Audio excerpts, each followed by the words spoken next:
యేసుక్రీస్తు నామములో మీ అందరికీ వందనములు. ఈరోజు దేవుడిచ్చిన అద్భుతమైన మాటలు కీర్తనలు 91:4 ఆయన తన రెక్కలతో నిన్ను కప్పును, ఆయన రెక్కల కింద నీకు ఆశ్రయము కలుగును. ఆమేన్.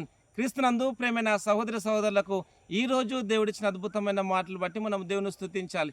ఇక్కడ దేవుని యొక్క వాక్య భాగంలో చూసినట్లయితే ఆయన తన రెక్కలతో నిన్ను కప్పును, ఆయన రెక్కల కింద నీకు ఆశ్రయము కలుగును అని దేవుని యొక్క వాక్యం రాసి ఉంటుండగా దేవుని స్తుతించండి, ముందుకు సాగండి. ఆయన నీకు ఆశ్రయముగా, కోటగా, కొండగా ఉంటాను, భయపడవద్దు, ముందుకు సాగండి అని మనందరితో మాట్లాడుతుండగా ప్రార్థన చేద్దాం. ప్రార్థన. ప్రేమగల దేవ, మీకు వందనాలు తండ్రి. మీరు ఇచ్చిన అద్భుతమైన నీ మాటలు బట్టి నేను స్తుతిస్తున్నాను.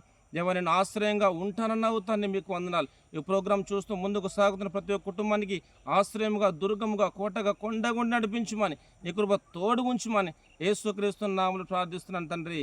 ఆమేన్. Thank you.